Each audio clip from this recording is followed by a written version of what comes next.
ॐ वाङ् मे मनसि प्रतिष्ठिता मनो मे वाचि प्रतिष्ठितम् आविराविर्महेधि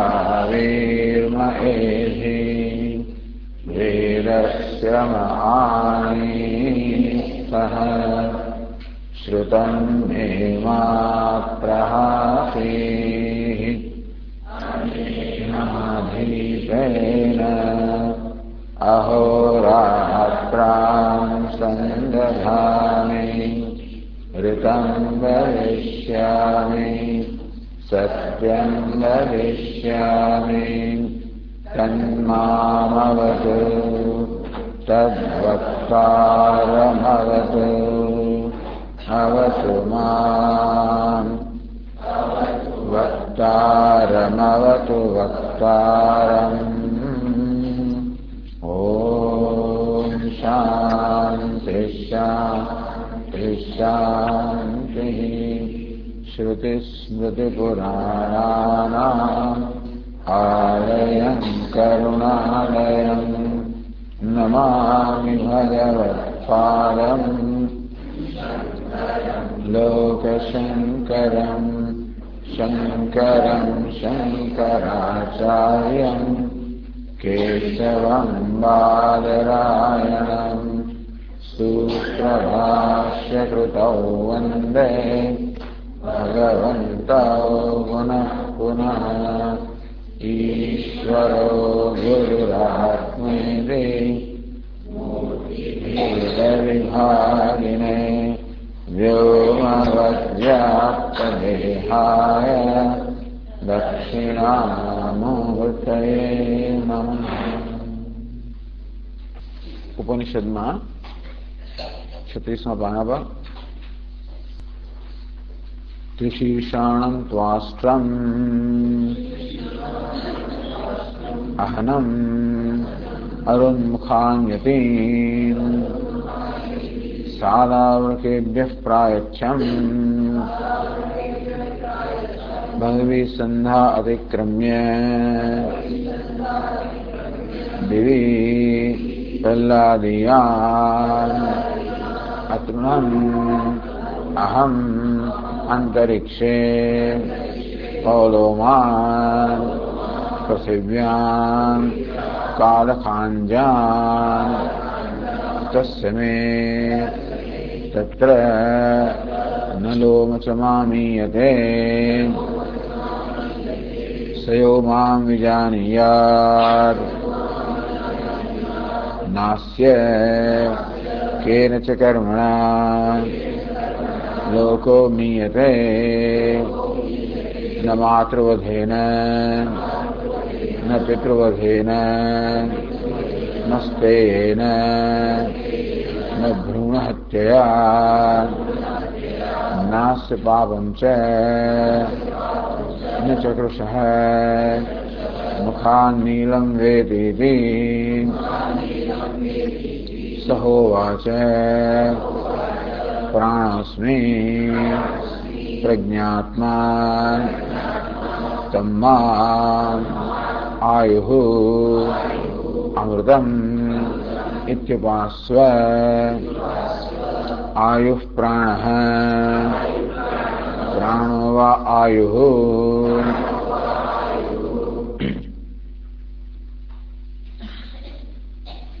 प्राण एवामृतम्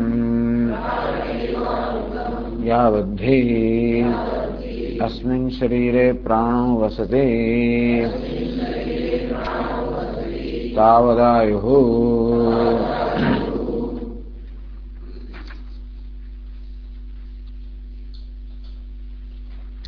पहली कंडिका ત્યાં समाप्त हुई। सयो मां विजानीयात् न च केन कर्मणा लोको मीयते। तो घोर कर्म કર્યા છતાં પણ મારો વારો વાંકો થયો નથી। તો જે કોઈ આ માત્ર મારા માટે સત્ય છે એવું નથી।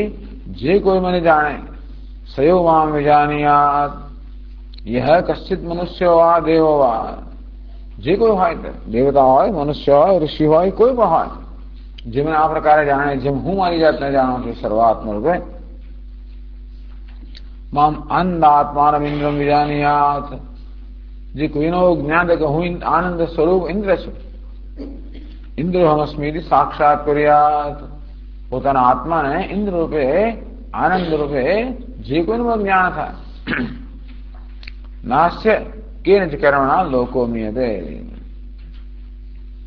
વક્ષ્યમાયેન કેન ભ્રૂણ હત્યાદિના કર્મણા પાતકેન શાસ્ત્ર સિદ્ધેન વ્યાપારેણ લોકઃ કૃતસ્ય કરિષ્યમાણસ્ય સુકૃતસ્ય ફલમ ઉદરકમ ન મીયતે ન હિંસતે. ટૂંકમાં નહીં તો આપણે પાપ કર્મ કરીએ તો જે કે પુણ્ય કર્મ કર્યા હોય બધા નષ્ટ થઈ જાય, પણ નહીં, આ જ્ઞાન જે ધરાવે છે જ્ઞાનના મહિમાને કારણે કોઈ પ્રકારનું ઘોર કર્મ કરે, જે કહેવામાં આવશે ને માતૃ વધે ને પિતૃ, આવા ઘોર કર્મ કરે, માતાનો વધ, પિતાનો વધ, સુવર્ણની ચોરી, ભ્રૂણની હત્યા, આવું કર્મ કરે તો પણ એને એના કર્મને અર્થાત કરવાની પ્રાપ્ત થતા જે લોક છે એને કોઈ પ્રકારની હાનિ થતી નથી. પાપમ છે ને ચકૃષ મુખાન નીલમ વેદી, એને કદાચ એ પાપ કરવાની ઈચ્છા અંદર ધરાવતો હતો પણ એના મુખની કાંતિ વિલીન થતી નથી. એનો ભાવ એ છે કે એનામાં કર્તૃત્વ બુદ્ધિ જ નથી. એવું હોવાને કારણે એ કર્મ કરતો જણાતો હોવા છતાં પણ કર્મ કરતો નથી. એટલા જ માટે કર્મની અસર થતી નથી. કર્મ કરે અસર ન થયું તો ના જ બને. એ બોલ્યું કે આ બધા કર્મ કરે તો પણ અસર ના થાય. એ કેમ સમજવું?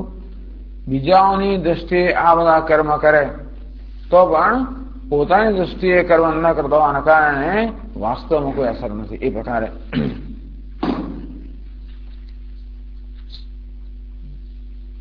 સહોવાચ પ્રાણોસ્મિ પ્રજ્ઞાત્મા, તો હું પ્રાણ છું, પ્રજ્ઞાવાળું સ્વરૂપ છે. તમામ આયુ અમૃતવિદ ઉપાસ્વ, હું આયુષ્ય છું, અમર છું. આયુ સર્વ પ્રાણીનામ જીવન કારણમ, પ્રાણાપાન વ્યતિરિક્તમ, પ્રાણાપાન આશ્રયભૂતમ. આજે આપણે પ્રાણી તો સમજાવે છે, પ્રાણાપાન વગેરે દેખાય છે જેને કારણે જીવન ચાલે એ નહીં, એનું પણ એ પણ જણાય, એનો પણ જે આશ્રય છે ચૈતન્ય, એને ખરેખર પ્રાણનો પ્રાણ કહેવાય. એ પ્રાણ સ્વરૂપ હું છું, એ આયુષ્ય હું છું. અમૃતમ મન શૂન્યમ, સિદ્ધભાવ વિકાર શૂન્યમ, નિર્વિકાર હું છું. આ પ્રકારનો પ્રાણ છું, પ્રજ્ઞા છું, આયુ છું, અમૃત છું. આ પ્રકારે જે મને જાણે ઉપાસ્વ, આ પ્રકારે તું મને જાણ, મારી ઉપાસના કર, મારું ધ્યાન કર, અર્થાત મારા વિશે આ પ્રકારે ચિંતન કર. યવત આત્મ સાક્ષાત્કાર, જ્યાં સુધી આ પ્રકારે તારા આત્માનો સાક્ષાત્કાર ન કરે, આત્મા વિશે આ પ્રકારની દ્રષ્ટિ કર, આત્મા વિશે આ પ્રકારની ભાવના કર, આ પ્રકારની દ્રષ્ટિ કર. આત્મા આ રીતે દર્શન કરવાનો સતત પ્રયત્ન કર કે વાસ્તવમાં તું પ્રાણ છે, પ્રજ્ઞા છે, આયુષ્ય છે, અમર છે. આ પ્રકારે હવે ઇન્દ્ર અને પ્રતર્દનના સંવાદમાં આપણે જોયું કે ઇન્દ્ર તો કહ્યું કે કોઈ પ્રકારના કર્મ કરવા છતાં પણ મને કોઈ હાનિ થતી નથી. અને આ પ્રકારે અપીવા આત્મવિજ્ઞાન સંબંધસ્ય મમ આત્મન પાપેક્ષો અપી નાપયતિ મુક્તાંધિ કદાચન વગેરે ટૂંકમાં જે વર્ણન કર્યું કે આ બધા પ્રકારના કર્મ કરવા છતાં પણ મને કોઈ અસર થતી નથી. તો 289 પાના પર 234 શ્લોકમાં કહે છે, આ પ્રકારે ઇન્દ્રના વચન સાંભળીને પ્રતર્દનના મનમાં શું થયું? પ્રતર્દનના મનમાં જે પ્રકારની વિચારધારા ચાલી રહી હશે એને એ ઇન્દ્ર સમજી ગયા. એટલે પ્રતર્દનના મનમાં કેવા વિચાર ચાલે છે એનું વર્ણન ઇન્દ્ર પોતાના શબ્દોમાં કરે છે. એવમ શ્રુત્વા પ્રતર્દન પ્રતિક્રિયા, ઇન્દ્રે જયારે આ પ્રકારે કહ્યું કે કોઈ પ્રકારના કર્મ કરવા છતાં મને જરા પણ આંચ આવતી નથી, માટે જે કોઈ મને જાણે એને પણ આ રીતે કર્મની કોઈ અસર થતી નથી. એવમ હિતતમ જ્ઞાનમ શ્રુત્વા શક્રસ્ય ધીમતઃ, અબુદ્ધિમાન કે જ્ઞાની શક્ર અર્થાત ઇન્દ્ર પાસેથી અત્યંત હિત કરનાર જ્ઞાન, હિતમ વિષય સુખમ, હિતતરમ વૈરાગ્યમ, હિતતમમ આત્મજ્ઞાનમ. વિષયનું સુખ છે એને હિત કરનારું કહીએ તો વૈરાગ્યને વધારે હિત કરનારો કહેવાય. આત્મજ્ઞાન સર્વશ્રેષ્ઠ હિત કરનારું છે એવું શક્ર પાસેથી, ઇન્દ્ર પાસેથી આ પ્રકારના જ્ઞાનનું મહાત્મ્ય સાંભળ્યું. ઇંગિત પપ્રચ્છ શક્રમ સોપી પ્રતર્દન, સોપી પ્રતર્દન શક્રમ પપ્રચ્છ. એ પ્રતર્દને પણ શક્રને પૂછ્યું, પણ શબ્દોથી નહીં, ઇંગિત માત્ર સંકેતથી, હાવભાવથી. આમ પ્રતર્દનના મુખ પર જે પ્રકારના ભાવ જન્મ્યા એ પછી પ્રતર્દન જાણે કે પોતાના મનમાં જે ચાલી રહ્યું છે એ વ્યક્ત કરી રહ્યો છે. વિસ્મયાવિષ્ટવદન, તો પ્રતર્દનના મુખ પર કેવા પ્રકારના ભાવ છે? વિસ્મયાવિષ્ટવદન, એનું વદન અર્થાત મુખ છે એ વિસ્મયથી આવિષ્ટ થઈ ગયું છે, વિસ્મય એના પર ફેલાઈ ગયો છે. સમ્યક ઉત્ફુલ્લ લોચન, એના ચક્ષુ જે છે એકદમ આમ ખુલ્લા થઈ ગયા છે અને આ રીતે બસ વિસ્મય અને ખુલ્લી આંખે બસ જોઈ રહ્યો છે. ન ઉક્તવાન પ્રતિવાક્યમ તમ શક્રમ સાધુ અસાધુઆ, સાધુ કે સાધુ કે હા હું કૃતાર્થ થયો કે જરા પણ હું દુઃખી છું કે આને સુખી છું, એ કોઈ વસ્તુ પ્રતર્દન કહી ના શકે. અર્થાત સાધુ એટલે કે પોતે ખુશ થવાનું પણ કારણ છે. ઇન્દ્રિય જે કહેવામાંથી પ્રતર્દનને પોતાના માટે ખુશ થવાનું પણ કારણ છે અને જોડે નાખુશ થવાનું પણ કારણ છે. આવું હિતતામાં સર્વશ્રેષ્ઠ હિત કરનારું જ્ઞાન. આમ કેવી રીતે ઇન્દ્રે પોતાને વચન આપ્યું, વરદાન આપ્યું, એ વરદાનની માગણી પ્રતર્દને એવી રીતે કરી કે ઇન્દ્રને વશ થઈ ગયો. ઇન્દ્રે કહ્યું કે જે માંગવું હોય તો માગ્યો. પ્રતર્દન કહે કે મારા માટે સર્વશ્રેષ્ઠ હિત કરનાર જે હોય એ જ આપ મને આપો. એટલે હવે આત્મજ્ઞાન જ સર્વશ્રેષ્ઠ હિત કરનાર હોવાના કારણે એ આપવાની ફરજ પડી ગઈ ઇન્દ્રની. અને તેથી જો એ રીતે આનંદની વાત છે કે આત્મજ્ઞાન નું વરદાન મને પ્રાપ્ત થયું, એનો ઉપદેશ પણ પ્રાપ્ત થયો, એનું ફળ પણ પ્રાપ્ત થયું, એનો આનંદ છે. તો જ્ઞાન પ્રાપ્ત થયું નથી, ઉપદેશ પ્રાપ્ત થયો આનંદ, પણ જ્ઞાન પ્રાપ્ત થયું નથી. કારણ કે મામ વિજાનયાત, જે મને જાણે છે, મને એટલે કોને? એ હું ઇન્દ્ર કોને માટે અસ્મત શબ્દનો પ્રયોગ કરે છે, હું શબ્દનો પ્રયોગ કરે છે, એ પ્રતર્દન નક્કી ન કરી શક્યો. અને તેથી આટલો મહાન ઉપદેશ પ્રાપ્ત થયો તો પણ લાભ આપણને મળ્યો નહીં, અને દુઃખ પણ છે.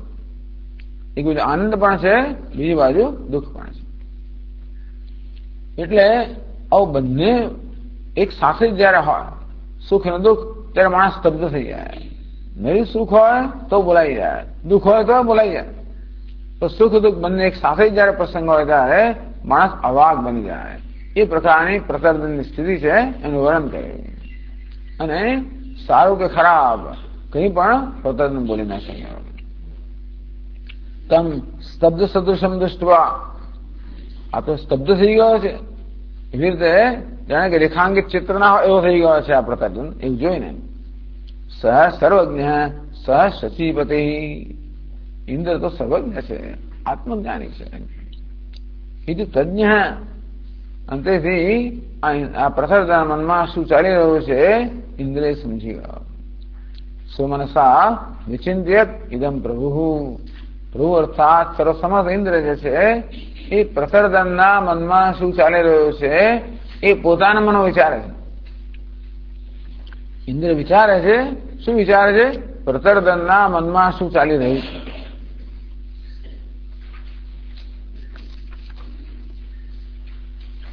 પ્રતર્દન સ્વમનસા ચિંતયત એવમત્ર હિ, ઇન્દ્ર વિચારે છે કે આ સંજોગોમાં પ્રતર્દન પોતાના મનમાં આ પ્રકારે વિચારી રહ્યો છે. ઇન્દ્રેણ સ્વાત્મ વિજ્ઞાન મુક્તમ હિતતમમ સ્ફુટમ, પ્રતર્દન વિચારે છે કે ઇન્દ્રે હિતતમમ સર્વશ્રેષ્ઠ હિત કરનાર આત્મજ્ઞાન છે, એ તો ઇન્દ્રે કહ્યું. तस्तुतिं कुर्वता स्वस्य पापास्पर्शस्य दर्शितः।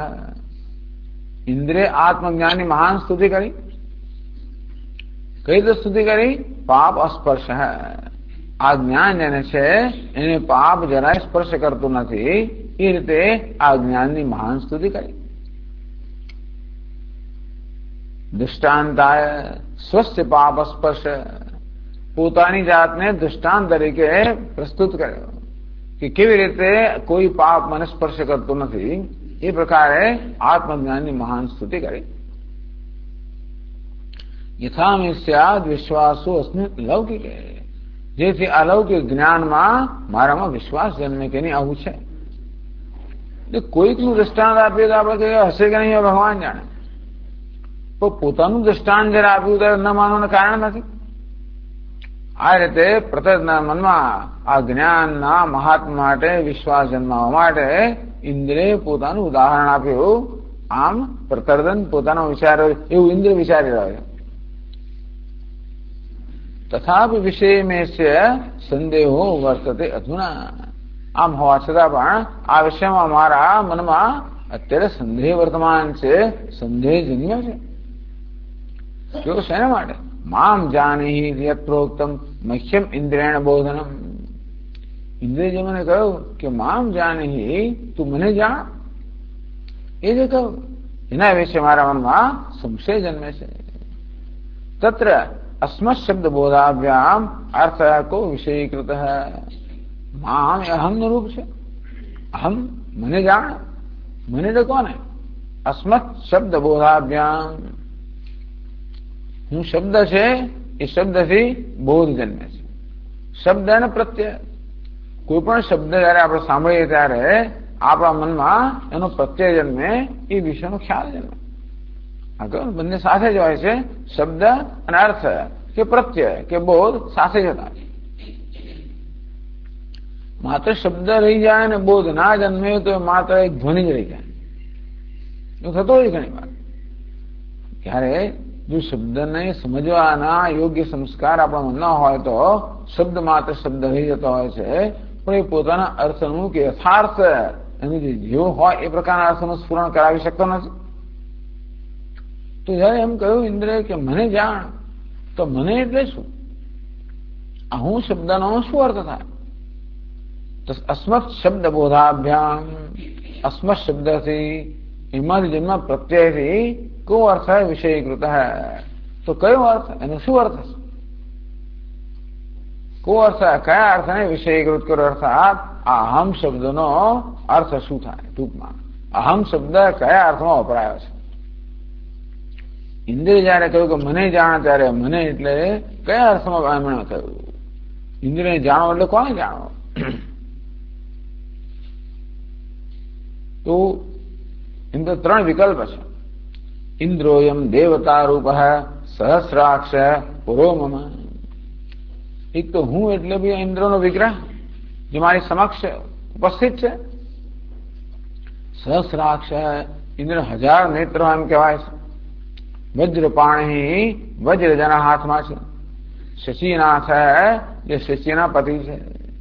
સુરાશિત પદાંબુજ, અને દેવતાઓ જેના ચરણની અર્ચના કરે છે.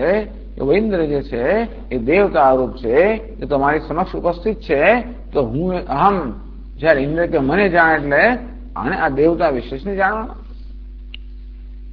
કિમેમ આ દેવતા વિશેષ કે વિગ્રહ રૂપમાં ઇન્દ્ર છે એ જાણવાના. વાસ્ય દેહાંત આત્માન્ય, અન્ય બીજો એટલે બીજો દેવતા નહીં, પરંતુ અંદર અન્ય આત્મા દેહાંત, આ દેહમાં રહેલો આ વિગ્રહ. અન્ય એટલે કે આ વિગ્રહ સિવાયનો, આ દેવતાના વિગ્રહ સિવાયનો દેહમાં રહેલો અન્ય કોઈ આત્મા છે, એને ઇન્દ્ર હું શબ્દથી કહે છે. તો ઇન્દ્ર જયારે હું શબ્દનો પ્રયોગ કરે ત્યારે શું પોતાના દેહ માટે વાપરે છે કે પછી દેહમાં રહેલા પણ દેહથી અન્ય કોઈ આત્મા વિશે વાપરે છે? સોબી કીદૃશ, આ દેહથી ભિન્ન આત્મા હોય એના વિશે વિકલ્પ કરે છે કે આત્મા કેવા પ્રકારના છે. અસ્નો શબ્દ છે વક્તાવા, તો હું એટલે આ હું જે બોલી રહ્યો છે એનો વક્તા. હું એટલે શું આ દેહ કે હું એટલે શું બોલનાર? ટૂંકમાં બોલનાર એટલે કોને કહેવાય? જે વાઘ ઇન્દ્રિય છે એમાં અહમભાવ ધરાવનારને આપણે વક્તા કહીએ. ટૂંકમાં આ દ્રષ્ટા, શ્રોતા, મંતા, વિજ્ઞાતા, વક્તા એ આત્મા છે. શું દેહીના આત્મા કહે છે ઇન્દ્ર? કે પછી અજ્ઞાનેન્દ્રિય, કર્મેન્દ્રિય, અંતઃકરણમાં અહમભાવ ધરાવનાર જે અભિમાની છે એના વિશે અહમ શબ્દનો પ્રયોગ છે. તતો વા અન્યો વાપી બોધન કે આ દ્રષ્ટા, શ્રોતા, મંતા, વિજ્ઞાતા કરતા પણ છે તો એમને પ્રકાશિત કરનાર, એમનો પણ સાક્ષી એવો કોઈ ત્રીજો એની વાત કરે છે. આમ ત્રણ વિકલ્પ ખડા થયા. આમ શબ્દ ઇન્દ્ર શું પોતાના દેહનો નિર્દેશ કરે છે કે ઇન્દ્રિયો કે અંતઃકરણ સાથે અભિમાન ધરાવનાર આ જીવાત્માનો નિર્દેશ કરે છે કે પછી આ બધાનો સાક્ષી છે એનો નિર્દેશ કરે છે. તો 291 પાના પર 242 શ્લોક થયું ચર્ચા આગળ ચાલે છે.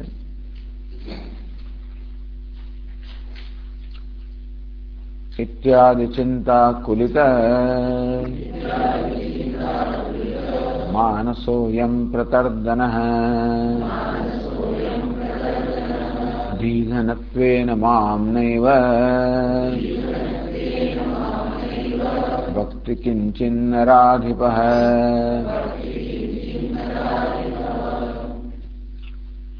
इत्यादि चिंताकुलितमान स्वयं प्रकरण इत्यादि इत्यादि चिंता भी व्याकुलितम व्याकुलताम नीतम मानसम यस्य स तथा. આ પ્રકારના ચિંતા નથી, આ પ્રકારના સંશય છે. આ પ્રકાર માનસિક સંશય સંઘર્ષ પણ ચાલી રહ્યો છે. એકથી વધારે જયારે કોટીના અવિરતના શક્યતાઓ જયારે હોય ત્યારે માણસ નક્કી ના કરી શકે કે મારે કોને જાણવાનું છે. ઇન્દ્રને જાણવો એટલે આ દેહને જાણવો, એમાં જીવાત્માને જાણવો કે પછી એના પર સાક્ષી કોઈ હોય એને જાણવાનો. આ પ્રકારે ચિંતા જયારે થઈ રહી છે કે ઇન્દ્રે મને ઉપદેશ કર્યો એ તમારું મહાન સદભાગ્ય છે, પણ ઉપદેશ કરવા છતાં પણ એનો જે લાભ મળવો જોઈએ, આત્મજ્ઞાન પ્રાપ્ત થવું જોઈએ, એમને પ્રાપ્ત થયું એ દુર્ભાગ્ય છે. આ પ્રકારની ચિંતા વ્યાકુલિતમ વ્યાકુલતામ નીતમ માનસમ, જેને મન વ્યાકુળ થઈ ગયો છે તો ઇત્યાદિ ચિંતા કુલિત માનસ એમ પ્રતર્દન. આ પ્રતર્દન છે એ આ પ્રકારની ચિંતાને કારણે એના મનો વ્યાકુળતા જન્મેલી છે.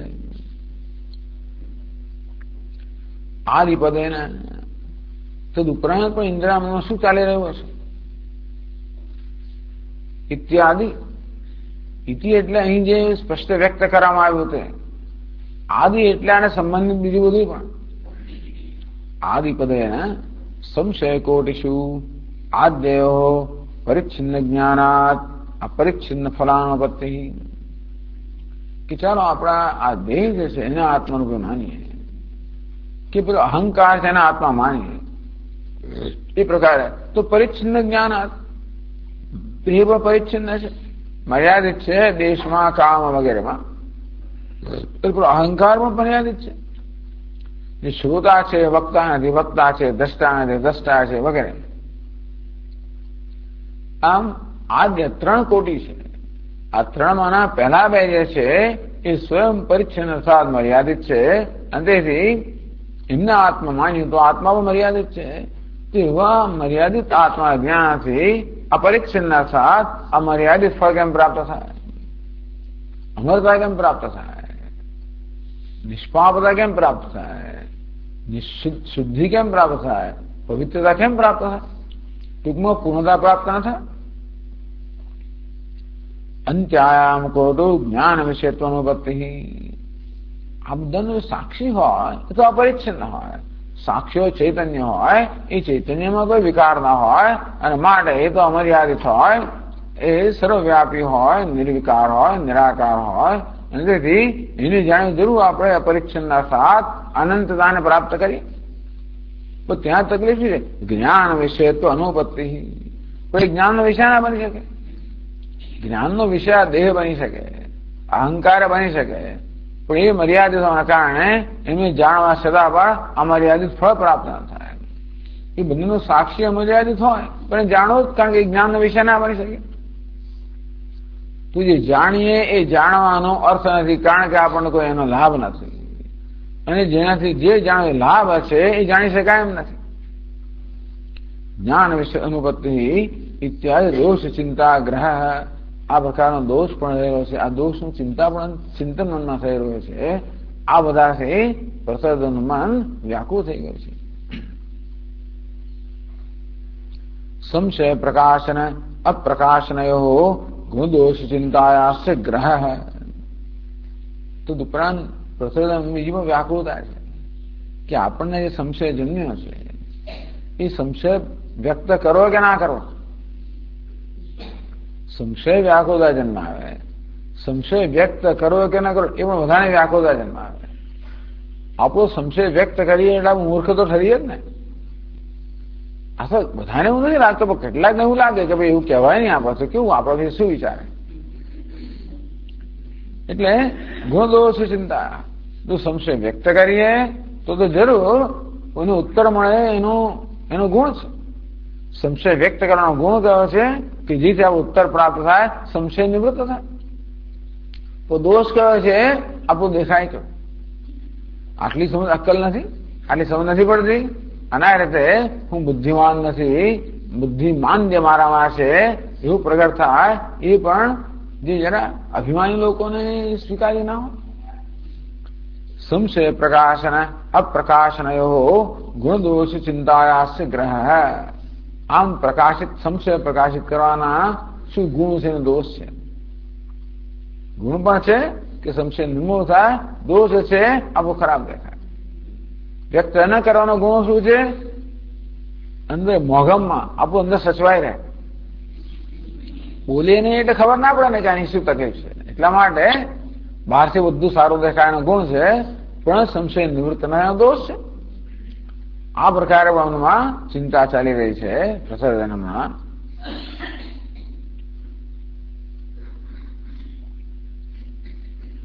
ઇત્યાદિ ચિંતા કુલદ માનસોયમ પ્રતર્દન. ઇન્દ્ર વિચાર છે કે પ્રતર્દનમાં આ પ્રકારની ચિંતા એને કારણે વ્યાકુળતા જન્મેલી છે.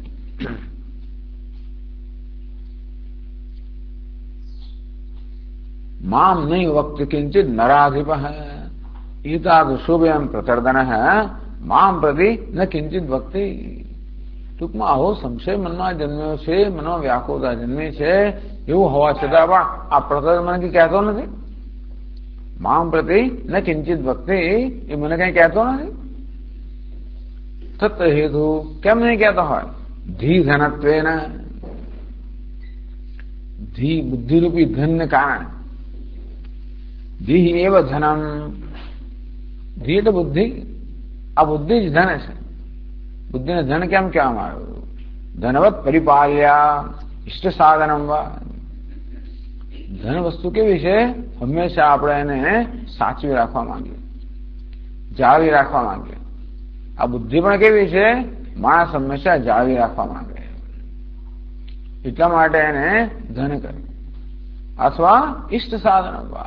આ ધન વસ્તુ શું છે, આપણને ઇષ્ટ અર્થાત ઈચ્છી વસ્તુ પ્રાપ્ત કરવાનું સાધન છે. બુદ્ધિ પણ જીવનની અંદર ઇષ્ટ વસ્તુ પ્રાપ્ત કરવાનું સાધન છે. આ બંને રીતે જોઈએ તો જેમ ધન આપણે જાળવી રાખીએ કે સાચવી રાખીએ, તેમ બુદ્ધિને પણ સાચવી રાખવાની હોય છે, માટે ધન કહેવાય. કે પછી જેમ ધનથી આપણે ઈચ્છિત પદાર્થો કરી શકીએ, તેમ બુદ્ધિથી પણ ઈચ્છિત વસ્તુ પ્રાપ્ત કરી શકીએ, એ રીતે પણ બુદ્ધિને ધન કહેવાય. યસ્ય સહ તથા તેને ધી ધન કહેવાય. તસ્ય ભાવ ધી ધનતા, તસ્ય તત્વમ ધી ધનત્વમ. તો તેને ધી ધનત્વેન એટલું થયું. તો આ પ્રકારે બુદ્ધિરૂપી ધન આ પ્રતર્દન ધરાવે છે. ટૂંકમાં બુદ્ધિનું અભિમાન ધરાવે છે, બીજું કશું નહીં.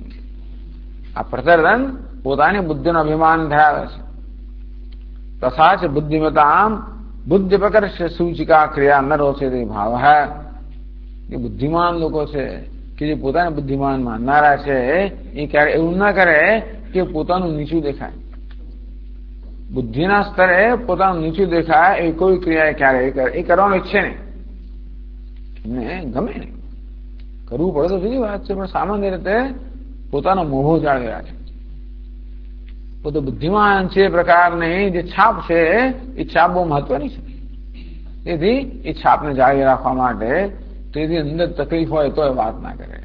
ઘણા લોકો ઘણા લોકો બોલી પડે, ઘણા લોકોને આ પ્રકારની કઈ કહું સભાનતા નથી આવતી, કોન્શિયસનેસ સભાનતા નથી આવતી કે ભાઈ આપણું કેવું દેખાય છે, લોકો કેવું વિચાર છે ને હું બુદ્ધિશાળી દેખાઈશ કે નહીં દેખાવ, એવું કશું વિચાર્યા કર, મનમાં જો બોલી નાખે કે પ્રશ્ન પૂછી નાખે, લોકો હશે ખરા બસ તોય પૂછે પાછે. ઘણા એવા હોય છે, ઘણા બિચારા પૂછે ને હશે એટલે પછી શાંત થઈ જાય.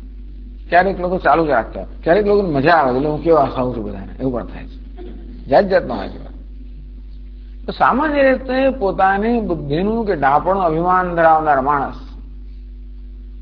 પોતે પોતાનું નીચું દેખાય, બુદ્ધિનું નીચું દેખાય, ડાપણું નીચું દેખાય એવું દેખાડવાનું ક્યારેય પસંદ કરે નહીં. એટલે હંમેશા મોઘમમાં જ રહે, જેથી પોતે બુદ્ધિશાળી છે પ્રકારની છાપ જળવાય રહે. આ પ્રસર્જન આ પ્રકારના હોવાના કારણે પોતાના મનનો જે સંશય છે અને એને કારણે જેની વ્યાકુળતા છે એ વ્યક્ત કરતો નથી એવું ઇન્દ્ર સમજી ગયો. યા બુદ્ધ્યા પ્રસર્જનેન મૌનમ કૃતમ તામ ઇન્દ્ર અનુસંધાતી. તો જે બુદ્ધિને કારણે આ પ્રસર્જન મૌન રહે છે, કયા પ્રકારની બુદ્ધિ છે ભાઈ જેને કારણે આ પ્રસર્જન મૌન રહે છે, એનું અનુસંધાન ઇન્દ્ર પોતાના મનમાં કરી રહ્યા છે. ઇન્દ્ર ઇન્દ્રો મદર્થમ વૃતવાન વરમ હિતતમમ સ્વયં મયોક્તસ્તેન મેનાત્ર વક્તવ્યમ વિદ્યતે ક્વચિત.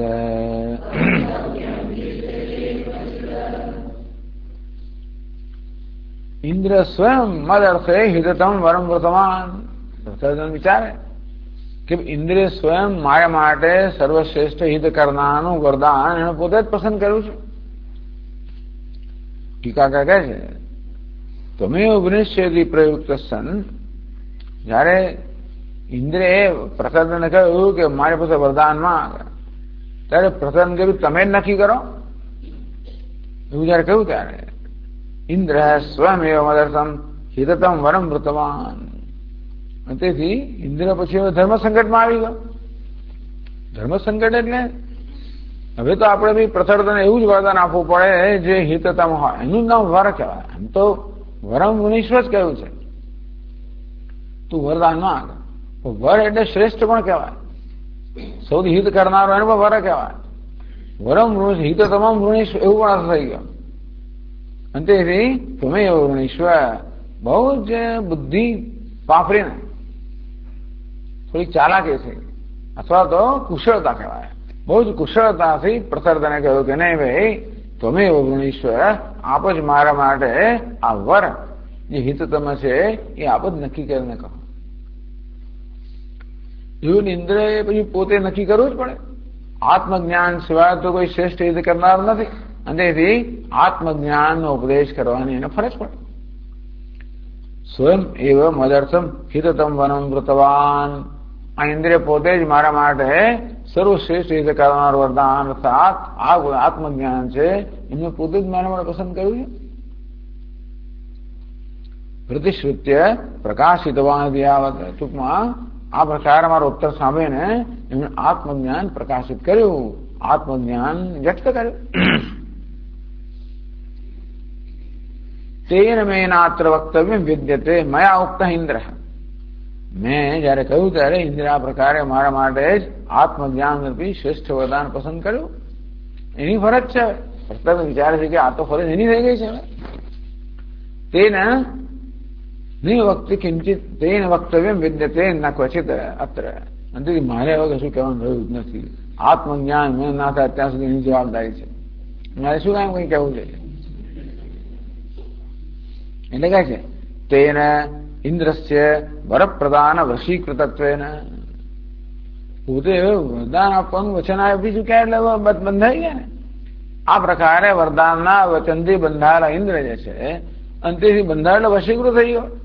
એ પ્રતરદનને વશમાં આવ્યું. કારણ જ્યાં સુધી હવે પ્રતરદન ના કે મને જ્ઞાન મળ્યું, પ્રતરદન ના કે હું કૃતકૃત્ય થયો, મારું હિત તમા સર્વશ્રેષ્ઠ હિત, તું પ્રતરદન ના કે ત્યાં ઇન્દ્ર ચાલુ રાખવું પડે. અંતેથી તત્ર સંદિગ્ધ વિષય મેં વક્તવ્ય પ્રષ્ટવ્ય ન અસ્તિ. ભલે ને મારો સંદેહ જન્મ્યો, ઇન્દ્ર ભલે જાણે મારો સંદેહ શું છે, એ સંદેહનું ભલે નિરાકરણ કરે, એ સંદેહ વ્યક્ત કરવાની મારે કોઈ જરૂર નથી. કારણ કે આમાં ફરજ તો ઇન્દ્રની છે. સ્વયમેવ સત્ય સંરક્ષણાય સંશય અભી અપાકરિષ્યતિ ભાવ. પોતે જ કારણ કે સત્યનું રક્ષણ કરવાનું છે. ઇન્દ્ર સત્ય સ્વરૂપ છે અને માટે પોતાના વચનને ક્યારે પણ એ મિથ્યા ના કરે. તેથી આ હિતતમ આપવાનું જે પોતે વચન આપી ચૂક્યો છે એ વચનનું પાલન કરવા માટે મારા સંશયનું નિરાકરણ જ કરવું પડશે. તેથી મારે આ વિષયમાં કશું કહેવાની જરૂર નથી. ભાવ ఇది સંચિંત્ય. પછીના શ્લોક કહે છે ఇది સંચિંત્ય રાજાયમ ન પૃચ્છતિ ન ભાષતે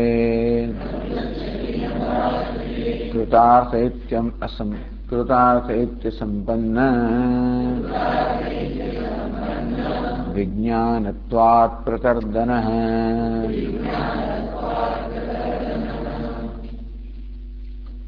ఇది સંચિંત્ય અયમ રાજા ન પૃચ્છતે.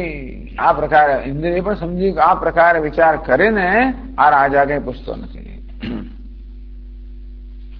ఇది સંચિંત્ય અયમ પ્રતર્દનો રાજા અત્ર ન પૃચ્છતે. તે પૂછતો નથી. ન ભાષ્યતે, બોલતો નથી. શું નથી બોલતો?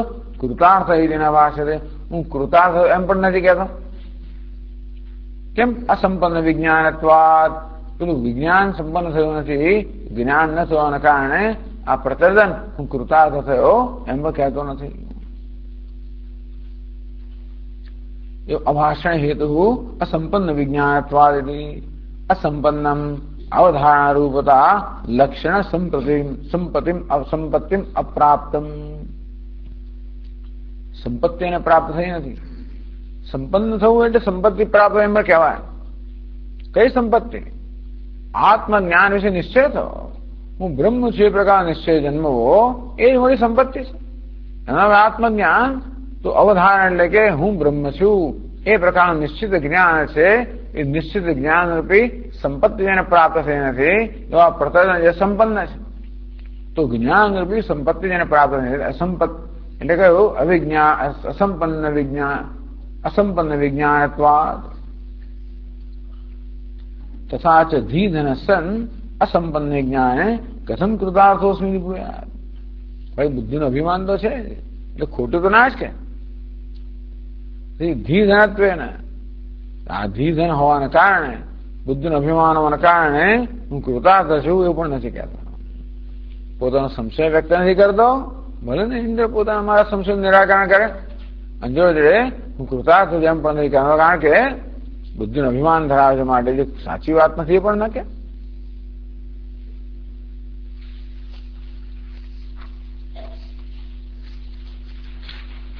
એવં પ્રતર્દનાભિપ્રાય ઇન્દ્ર અવધાર્ય સ્વકર્તવ્યતામ આલોચયતિ. આ પ્રકારે પ્રતર્દનના મનમાં શું ચાલી રહ્યું છે એનું આલોચન કરીને ઇન્દ્ર આ પ્રકારની સમજ પર આવ્યો. કેમ પ્રતર્દન કે બોલતો નથી? એની આંખો આમ ફાટી ગઈ છે, મોં પર વિસ્મયનો ભાવ છે, આમ જોઈ રહ્યો છે, સ્તબ્ધ થઈ રહ્યો છે, સ્તબ્ધ થઈ ગયો છે, એ બોલતો નથી. એની પાછળ શું કારણ છે? આ બધું કારણ કે આ પ્રકારનો સંશય જન્મ્યો. એ સંશય વ્યક્ત કરવો કે ના કરવો એ વિશે નિર્ણય થઈ શકતો નથી અને પોતે કૃતાર્થ છે એવું કહી શકતો નથી. એવં પ્રતર્દન અભિપ્રાય ઇન્દ્ર અવધાર્ય. આ પ્રકારે પ્રતર્દનના મનમાં શું વિચાર ચાલી રહ્યો છે એ અવધાર્યા સાથ એનો નિશ્ચય પહેલા ઇન્દ્ર કર્યો. પછી સ્વકર્તવ્યમ આલોચયતી. હવે પોતાનું શું કર્તવ્ય છે એનું આલોચન કરે છે. કર્તવ્યનો પ્રશ્ન ક્યારે આવે? પહેલા કેવા પ્રકારની પરિસ્થિતિ છે એનો નિર્ણય થાય ત્યારે. પરિસ્થિતિને આપણે સમજીએ પછી એ પરિસ્થિતિને કયા પ્રકારનો પ્રતિભાવ દર્શાવવો એનો નિર્ણય પછી થાય ને. કોઈ સંજોગોમાં એમનું આપણે જો લાગી જ પડીએ કે બોલી જ ઉઠીએ કરી જ દઈએ તો બરાબર નથી. પહેલા પરિસ્થિતિને બરાબર સમજવાની હોય અને પછી નક્કી થાય કે આ પરિસ્થિતિમાં મારે કયા પ્રકારનો પ્રતિભાવ દર્શાવવો યોગ્ય છે એનામ કર્તવ્ય. એટલે પોતે શું કરવું જોઈએ એનો નિર્ણય કરતા પહેલા આ કયા પ્રકારની પરિસ્થિતિ છે એનો નિર્ણય પહેલા ઇન્દ્રએ કર્યો કે પ્રસરદનના મનમાં શું છે. જો પ્રસરદને પોતાના વિચાર વ્યક્ત કર્યા હોત તો આ બધી ચિંતાની જરૂર ના પડી હોત. કારણ કે પ્રસરદન મૌન છે એટલા માટે એના મનમાં શું છે એનું ઇન્દ્ર સ્વયં કર્યું અને નિર્ણય પર આવ્યો કે બસ આ પ્રકારે જ છે. પછી સ્વકર્તવ્ય હવે મારે શું કરવું એનું આલોચન કરે છે. તથા તો 245 શ્લોકમાં કહે તતો મયૈવ વક્તવ્યમ અપૃષ્ટેનાપિ ભૂભુજે યાવદસ્ય ન સંદેહઃ બોધે હિતતમે ભવેદ.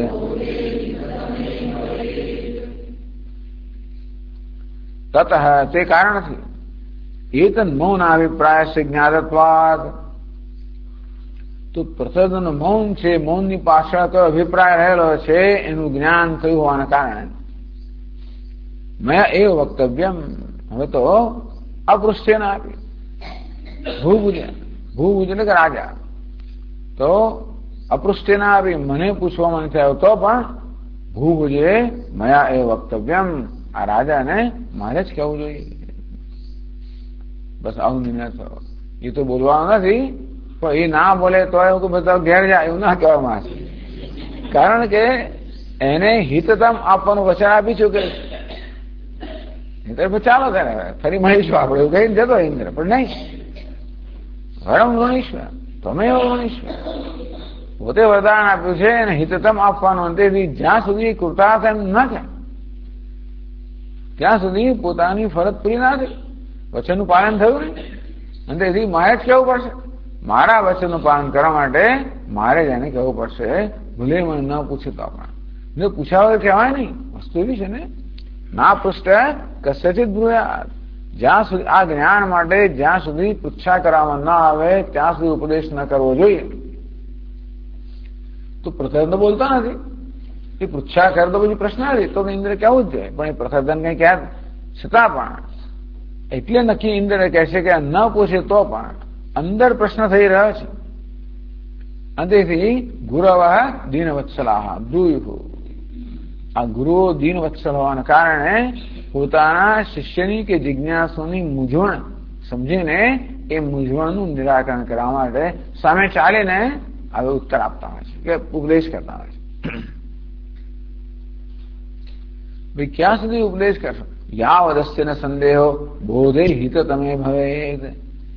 જ્યાં સુધી આ અસ્ય રાજ્ઞ બોધ અસંદેહ સંદેહ અભાવ જ્યાં સુધી આ જ્ઞાન વિશે એના મનમાં બધા સંદેહ છે ન જતા રહે તાવત વખત ત્યાં સુધી મારે એનો ઉપદેશ કરવો જોઈએ. બસ તો જ ખરેખર મારા વચનનું પાલન થાય. તો જ હિતતમ અર્થાત સર્વશ્રેષ્ઠ હિતવાળી વસ્તુ પ્રાપ્ત થાય. તો મારા વચનનું પાલન થાય. એ પ્રાપ્ત ક્યારે થયો કહેવાય? હું કૃતાર્થ થયો એ પ્રકારે જયારે પ્રસરદન પોતે જ કહે ત્યારે. એ ક્યારે કહેવાનું થશે ત્યારે જ કહે છે. એ તો ઘણા કે ચાલો હું કહી દઉં વાંધો નહીં. હવે ઘણા આપણે કેટલી તકલીફ આપવી અથવા તો બહુ ના કઈ નહીં કહું તો કેવું દેખાય એમ કરીને નહીં. આ તો બુદ્ધિનો અભિમાન હોવાને કારણે જ્યાં સુધી પોતે કૃતાર્થ ન થાય તો કહેવાનું નથી. જ્યાંથી કૃતાર્થ ના થાય ત્યાં સુધી સંદેહ છે ત્યાંથી કૃતાર્થ નહીં થાય. અને માટે એના બધા સંદેહનું નિવારણ ન થાય ત્યાં સુધી મારે એના ઉપદેશ કરવો જોઈએ. એ પ્રકારે પોતાના કર્તવ્યનો નિશ્ચય કર્યો ઇન્દ્રે. વક્તવ્ય भी किम साक्षात आत्मा वक्तव्य किम उपाधि द्वारा પછી વક્તવ્ય તો છે. ચાલો ટૂંકમાં આને આત્માનો ઉપદેશ તો કરવો જોઈએ. किम साक्षात आत्मा वक्तव्य, आत्मा साक्षात जो છે તે પ્રકારે આત્માનું નિરૂપણ કરવું જોઈએ कि उपाधि द्वारा कि उपाधि द्वारा आत्माનું નિરૂપણ કરવું જોઈએ. ટૂંકમાં સીધે સીધું આત્માનું નિરૂપણ કરવું જોઈએ કે પછી આડકતરી રીતે આત્માનું પ્રત્યક્ષ નિરૂપણ કરવું જોઈએ કે પરોક્ષ નિરૂપણ કરવું જોઈએ. નાદ્ય અસંભવાત, આત્મા તો શબ્દોનો વિષય નથી, આત્માનું વર્ણન થઈ ના શકે, તેથી આત્માનું સાક્ષાત તો નિરૂપણ થઈ ના શકે. એટલા જ માટે તમે જો હંમેશા ઉપાધિ દ્વારા શ્રોત્રસ્ય શ્રોત્રમ મનસઃ મનઃ વાચો વાચ, શ્રોત્રનું શ્રોત્ર છે. આ શ્રોત્ર ઉપાધિ દ્વારા આત્માનું વર્ણન નિરૂપણ થયું કે શ્રોત્રને પ્રકાશિત કરનાર એનો પણ સાક્ષી. એટલે પેલા કેટલું કહેલા ભાઈ સીધે જ મહારાજ સીધું મને કોને ન તત્ર ચક્ષુર ગચ્છતિ ન વાગ ગચ્છતિ ન મન, ત્યાં ચક્ષુની જ્ઞાનેન્દ્રિયોની ત્યાં આગળ પહોંચ નથી, ન વાગ ગચ્છતિ વાણીની કર્મેન્દ્રિયોની પહોંચ નથી, ન મનની પણ પહોંચ નથી. તો હું આથી વધારે શું કહી શકું? ન વિદ્મઃ કથમ એતદ, આ કેવી રીતે અમે એને કહીએ એ બીજી કોઈ રીતે અમે જાણતા નથી. તો એમ કે કંઈક તો કહો મહારાજ, અન્ય દેવતા વિદિતાત અથો અવિદિતા દધી, તો આ વિદિત અર્થા જે જાણેલું છે એના કરતા ભિન્ન છે, નથી જાણેલું એને કરતા ભિન્ન છે. એટલે જાણેલું નહીં જાણેલું સંદર્ભમાં કહેવામાં આવે ઉપાધિ થઈ.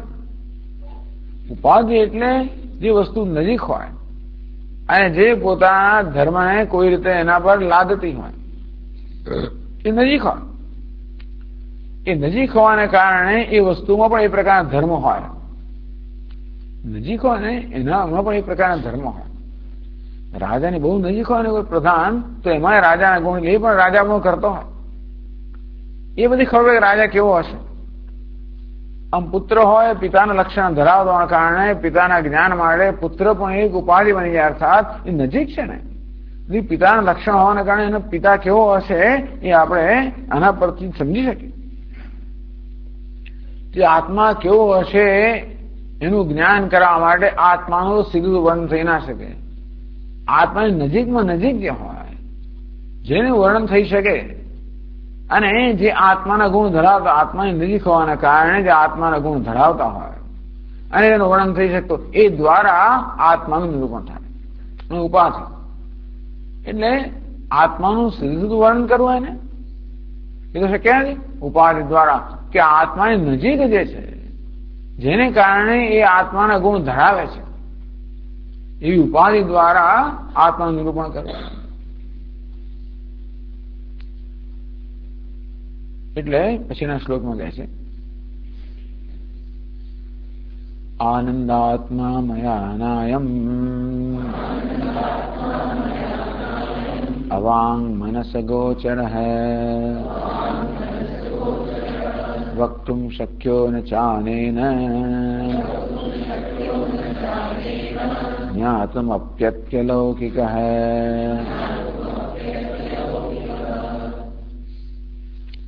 આનંદાત્મા જે આનંદ સ્વરૂપ આત્મા છે, જે સર્વદેહ અતીત છે. અવાંગ મનસ ગોચર અયમ મયા વક્તુમ ન શક્ય.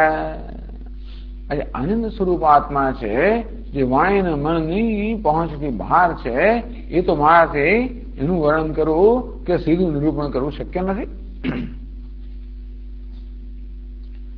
કેમ? અલૌકિક અલૌકિકત્વેન અવાંગ મનસ ગોચરત્વ. અલૌકિક એટલે જ લૌકિક નથી. લૌકિક એટલે જે વ્યવહારનો વિષય બની શકે, એટલે વાણી અને મનના વ્યવહારનો વિષય બની શકે એને લૌકિક કહેવાય. અંતેથી વાણી અને મનના વ્યવહારના વિષયથી પર છે એને અલૌકિક કહેવાય. દિવ્યો ક્ષમુત દિવ્ય. દિવ્ય એટલે કે અલૌકિક, ટૂંકમાં ઇન્દ્રિય ગોચર નથી, આત્મ ઇન્દ્રિય ગોચર નથી. અને તેટલા માટે વાણીનો કે મનનો વિષય નથી, પણ વ્યવહારનો વિષય નથી. અલૌકિક આત્મા છે. અલૌકિકત્વેન અવાંગ મનસ ગોચરત્વાત આત્મા અલૌકિક હોવાના કારણે વાણી અને મનની ગોચરને સાથ એમની પહોંચની બહાર છે. મયાને સાક્ષાત વક્યુમ શક્ય હે. તેથી સાક્ષાત તો આત્મનિરૂપણ મહારાજે પણ થઈ શકે એમ નથી. ના છે અને એને જ્ઞાતું આપી શક્ય, અને આ પ્રતરદનથી જાણી પણ ના શકાય. એટલે એવું છે કે જો વાણી ને મનની પહોંચની બહાર હોય તો વાણીની પહોંચની બહાર હોવાના કારણે વક્તા થઈ ના શકે, અને મનની પહોંચની બહાર હોવાના કારણે શ્રોતા જાણી ના શકે.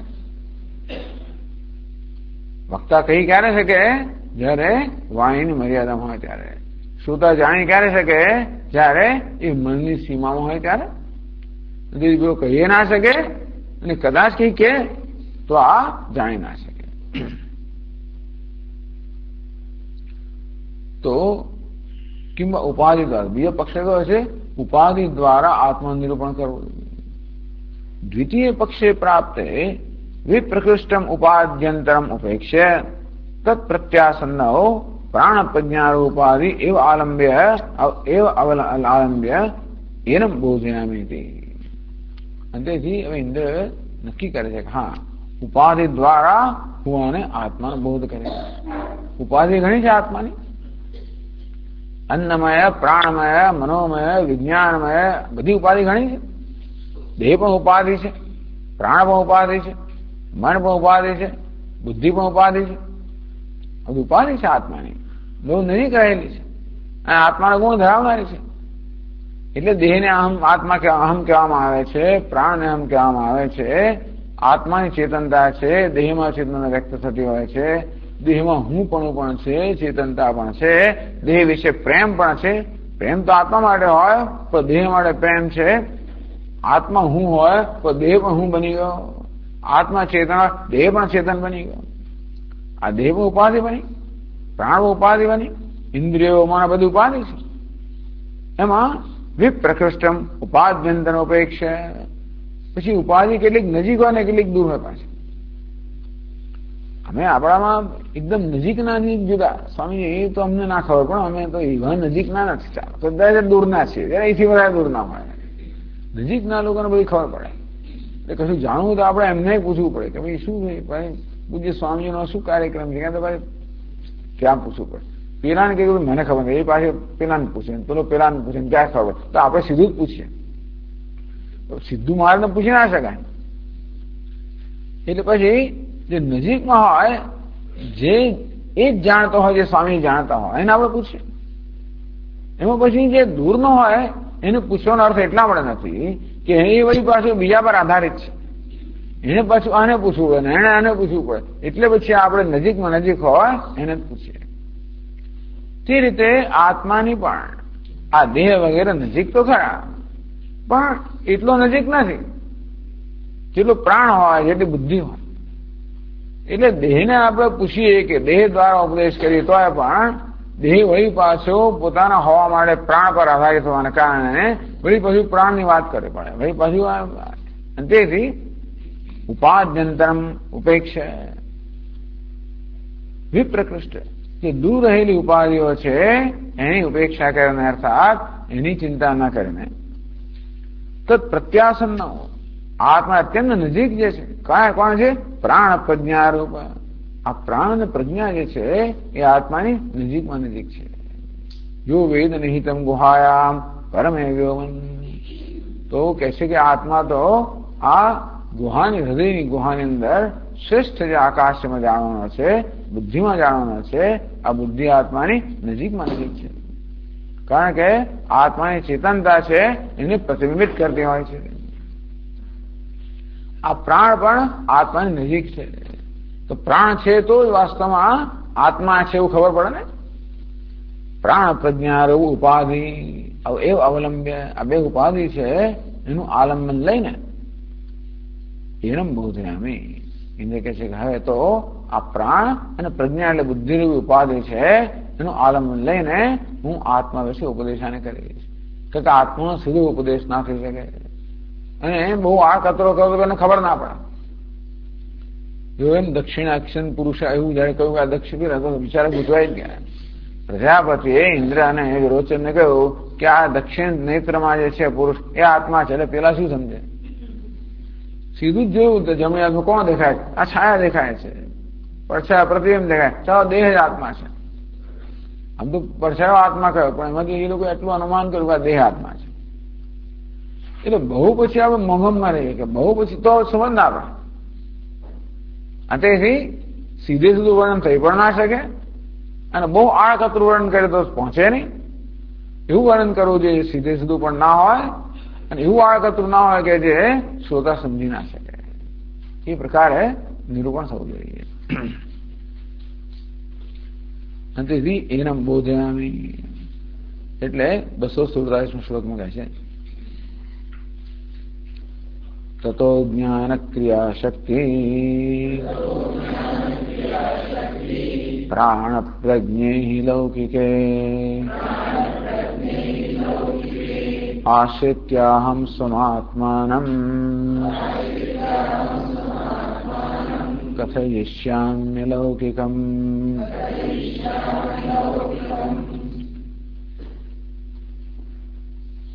તતઃ જ્ઞાન ક્રિયા શક્તિ, બસ આ જે છે જ્ઞાન શક્તિ અને ક્રિયા શક્તિ. કોણ? પ્રાણ પ્રજ્ઞે. આ પ્રાણ છે એ ક્રિયા શક્તિ, પ્રજ્ઞા બુદ્ધિ છે એ જ્ઞાન શક્તિ ધરાવનારી છે. લૌકિકે એ લૌકિક છે. લૌકિક એટલે મન અને વાણીની મર્યાદામાં છે, એનું નામ જ લૌકિક. આત્મા લૌકિક કેમ ગયો? મન અને વાણીની મર્યાદા પર છે, લૌકિક ગયો. તો આ પ્રાણ અને પ્રજ્ઞા કે બુદ્ધિ છે એ તો મન અને વાણીની મર્યાદા હોવાના કારણે લૌકિક. એનું આ લૌકિકનું આલંબન લઈને અલૌકિકનો બોધ કરે છે. લૌકિક એટલે વાચ્યાર્થ, અલૌકિક એટલે લક્ષ્યાર્થ. તો વાચ્યાર્થ દ્વારા હું લક્ષ્યાર્થનો બોધ કરીશ. તો એ વાચ્ય એવું પસંદ કરવું જોઈએ લક્ષ્યને પહોંચે, તો એવું પસંદ કરવું જોઈએ. વાંસળો પસંદ કરવો જોઈએ કે તમને લઈ જાય ત્યાં સુધી. ટૂંકો પડે ને પછી એવું ના ચાલે. ટૂંકમાં વ્યવસ્થિત જોઈએ, જે તમને એટલી ઊંચાઈ પહોંચે પછી તમે છોડો અને લક્ષણાવૃત્તિ વડે કૂદી જાઓ. તો વાચ્ય એવું હોવું જોઈએ જે તમને પહોંચાડ મારો. આટલું નાનું લીધું ટબકો તો પહોંચી ના શકો તમે. એટલે એ પણ વ્યવસ્થિત જોઈએ. એટલે જે બધી એની નજીક હોય એટલું લેવાનું. એટલે લૌકિક લોક પ્રસિદ્ધ જ્ઞાન ક્રિયા શક્તિ લૌકિક લોક પ્રસિદ્ધ છે પ્રાણ પ્રજ્ઞે ઉપાધિ આશ્રિત. આ પ્રાણ અને બુદ્ધિની ઉપાધિનો આશ્રય લઈને અલૌકિકમ સ્વમાત્માનમ અસ્મૈ બોધયામી. અને જે અલૌકિક અર્થાત મન વાણીની મર્યાદા પર છે એવો જે મારો આત્મા છે કે સર્વના આત્મા છે એનો હું બોધન આપીશ. અહમ સ્વ આત્માનમ કથયિષ્યામિ અલૌકિકમ અલૌકિકમ આત્માનમ કથયિષ્યામિ. અલૌકિક તો લૌકિક પ્રાણ અને પ્રજ્ઞા ઉપાધિ દ્વારા અલૌકિક આત્માનો બોધ મને કરીશ. લૌકિક એટલે લોક પ્રસિદ્ધ આ પ્રાણ પ્રજ્ઞા જાણે છે, બધા અનુભવનો વિષય છે. તો અનુભવનો જે વિષય છે એ દ્વારા જે એનાથી પર છે અનુભવ, એ અનુભવનો વિષય તો કરો છતાં પણ એવી રીતે નહીં એમ પ્રાણ અને પ્રજ્ઞા. અમે આ માઇક્રોફોન અનુભવનો વિષય છે ને પુસ્તક પણ અનુભવનો વિષય છે અને આત્મા અનુભવનો વિષય છે. જુદા જુદા પ્રકાર. અને તેથી એવો અનુભવનો વિષય જોઈએ. એવું વિષય જે અનુભવનો વિષય પણ હોય અને જોડે જોડે આત્માનું જ્ઞાન કરાવવાની ક્ષમતા ધરાવતો. એટલે એ એક એવો અનુભવ તરફ ધ્યાન દોરવું જોઈએ જે અનુભવ રૂપી વાંસળો લઈને કૂદીને આપણે આત્મા અનુભવ જે થઈ રહ્યો છે એના પહોંચીએ. આત્માનો અનુભવ થઈ રહ્યો છે સ્વયં પ્રકાશોને કારણે. પછી એવી રીતે નહીં જેવી રીતે બુદ્ધિનો અનુભવ થઈ રહ્યો છે એ દ્વારા એ રૂપી વાંસળો લઈને આપણે એટલે બુદ્ધિ એટલે પ્રાણ અને પ્રજ્ઞા જે છે એના અનુભવ દ્વારા આપણે આત્માનો અનુભવ પામી શકીએ.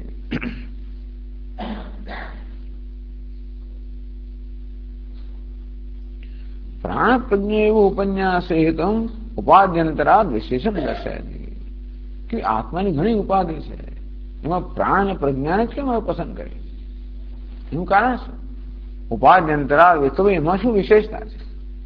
તો બીજી બધી ઉપાધિ આ દેહ કહો ઇન્દ્રિયો કહો જે ઉપાધિ છે એ ઉપાધિઓની તુલનામાં પ્રાણ અને પ્રજ્ઞામાં શું વિશેષતા છે, શું ચડિયાદાપણું છે, શું લાભ છે એ પહેલા આપણે જણાવવું જોઈએ.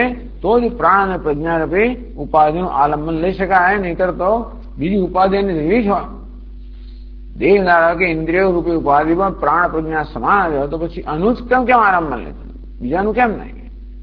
એટલે બીજાની તુલનામાં આમાં શું વિશેષતા છે, શું ચઢિયાતાપણું છે એ પણ જાણવું જોઈએ, દેખાડવું જોઈએ. એટલે 248 શ્લોકમાં કહે છે, પ્રાણ પ્રજ્ઞે વિહાયૈતે ન દેહાદિહ તિષ્ઠતે ક્રિયાશક્તિસ્તથા પ્રાણઃ ન તિષ્ઠતિ ધિયં વિના.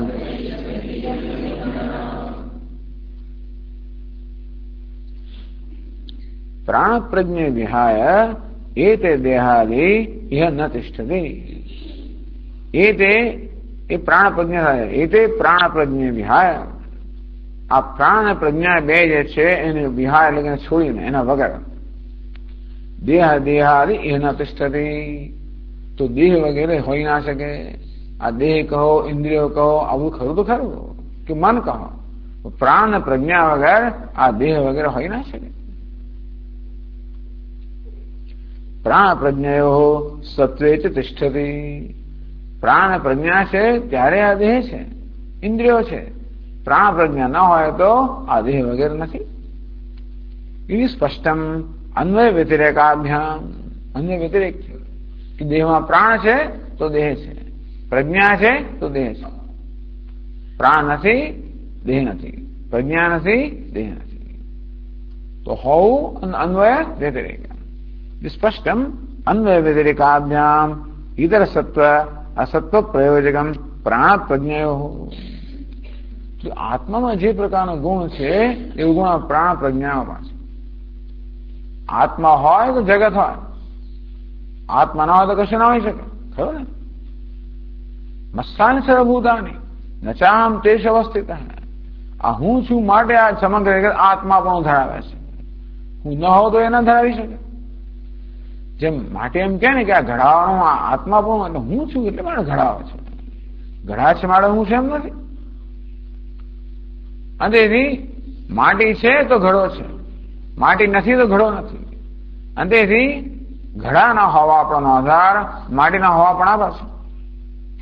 એ ઘડો છે કે નહીં એ નક્કી માટી કરે. એવી રીતે દેહ વગેરે છે કે નક્કી કોણ કરે? પ્રાણ અને પ્રજ્ઞા નક્કી કરે. તો આત્મામાં આ પ્રકારનો ગુણ છે કે આત્મા છે માટે બધું છે, આત્મા ન હોય તો કશું નથી. આમ સમગ્ર જગતનું હોવાપણું ન હોવાપણું આત્માના હોવા ન હોવા પર આધારિત છે. એ ગુણને લઈને એવું આ ઉપાધિમાં શું છે જેને કારણે દેહ વગેરે છે અને જે ન હોય દેહ વગેરે ન હોય. એટલા માટે પ્રાણની ઉપાસના કરવા માટે પણ બધી કથાઓ કહેવામાં આવી ને કે બધી ઇન્દ્રિયો વચ્ચે વિવાદ થયો કે હું શ્રેષ્ઠ છું, હું શ્રેષ્ઠ છું. અને ત્યારે બધા પ્રજાપતિ પાસે નિર્ણય કરવા ગયા તો પ્રજાપતિએ કહ્યું કે ભાઈ જે તમારા એકના ચાર જેવાથી આ દેહ અત્યંત અમંગા થઈ જાય, ટૂંકમાં મરી જાય. સમજવું કે એ શ્રેષ્ઠ છે.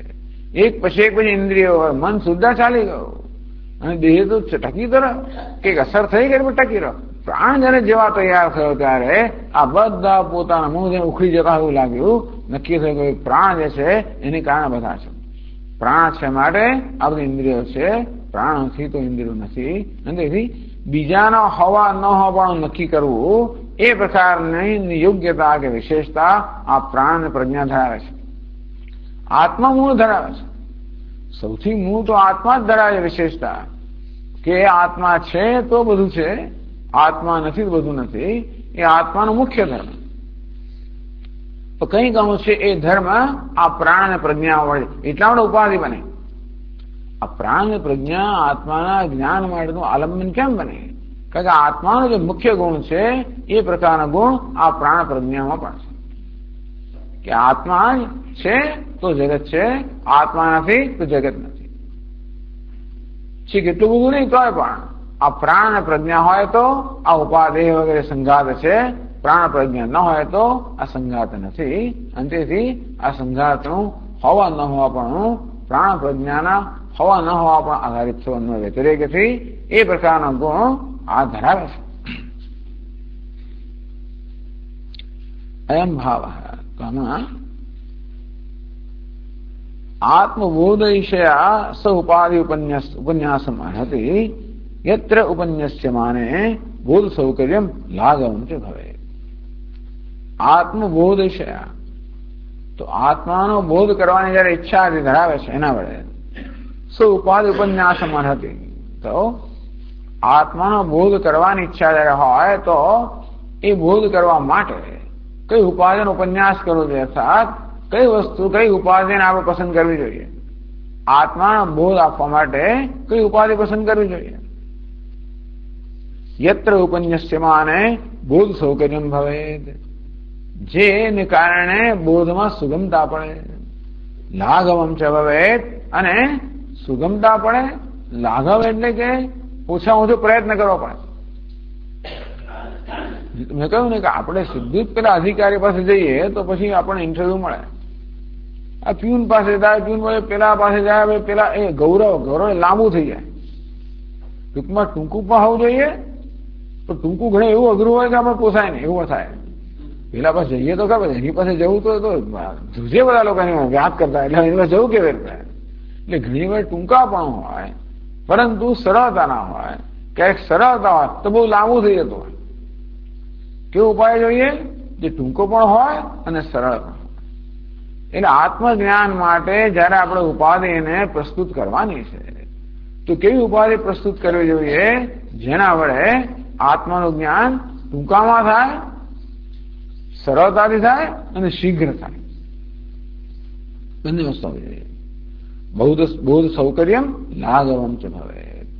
આ જ્ઞાનની સૌકર્ય એટલે કે સરળતા પણ થાય અને લાઘવમ એટલે જે ટૂંકું હોય લાંબુ ના હોય।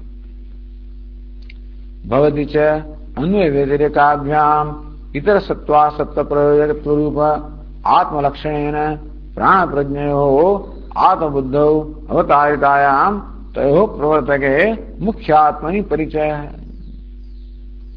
હવે ભવતિ છે અન્વય વ્યતિરેકાભ્યામ અન્વય વ્યતિરેકથી ઇતર સત્વ સત્વ પ્રયોગત્વ રૂપ આત્મલક્ષણ તો આત્માનું મુખ્ય લક્ષણ છે કે બીજી વસ્તુઓ છે એ નક્કી કરનાર આત્મા છે। આત્મા છે તો બીજું બધું છે, આત્મા નથી તો બીજું કશું નથી।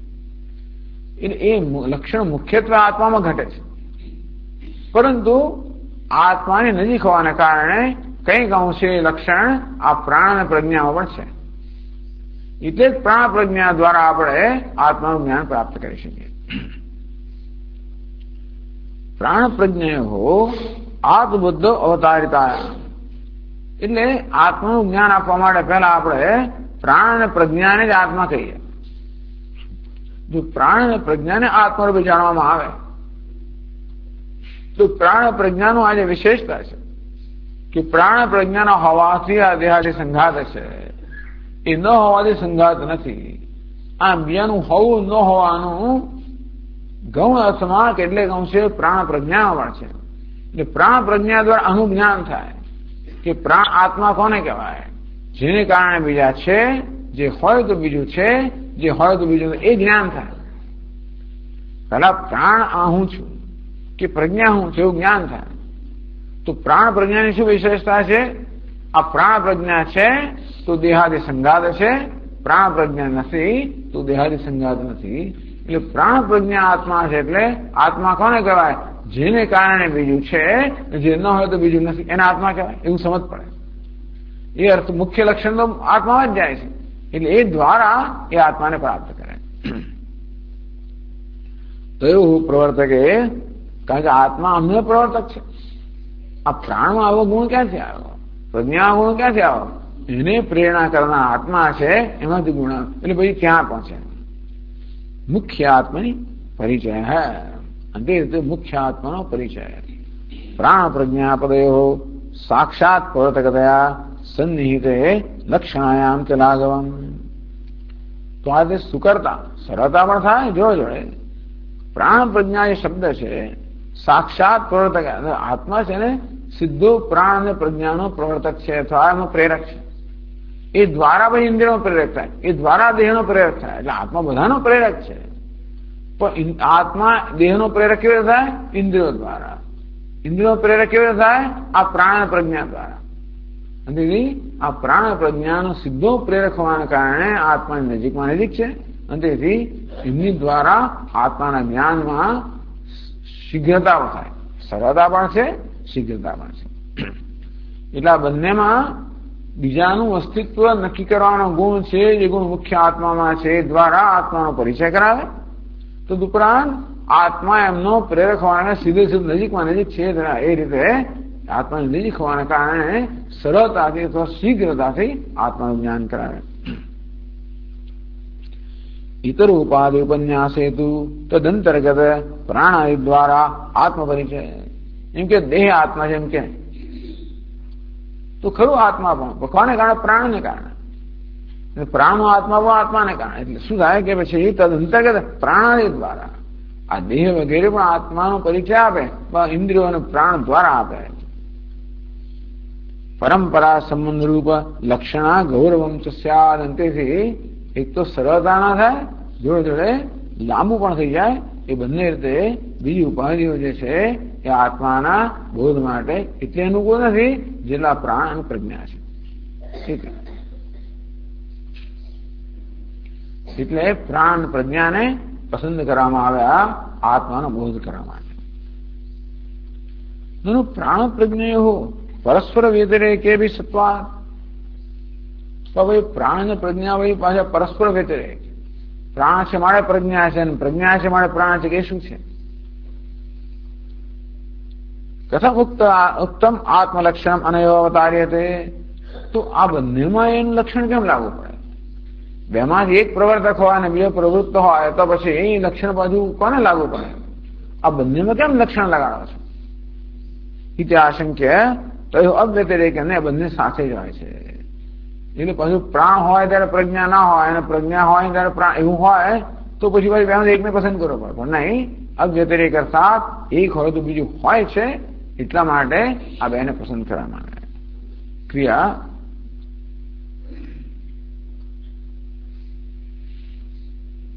ક્રિયાશક્તિ તથા પ્રાણ ન તિષ્ઠતિ ધ્યેયમ વિના. પ્રાણ ધ્યેયમ વિના ન તિષ્ઠતિ. આ ક્રિયાશક્તિ પ્રાણ. ક્રિયાશક્તિ જેનો સ્વભાવ છે એવો પ્રાણ બુદ્ધિ વગર હોઈ શકે નહીં. અને બુદ્ધિ છે તો પ્રાણ છે, પ્રાણ છે તો બુદ્ધિ છે. આ પ્રકારે ઇન્દ્ર કહે છે ટૂંકમાં આ બુદ્ધિ અને પ્રાણ છે હંમેશા સાથે રહેતા હોય છે. એવાના કારણે એ દ્વારા આત્માનું જ્ઞાન કરાવવું સરળ પણ છે અને શીઘ્ર પણ છે. કાલે આપણે એને વધારે જોઈશું.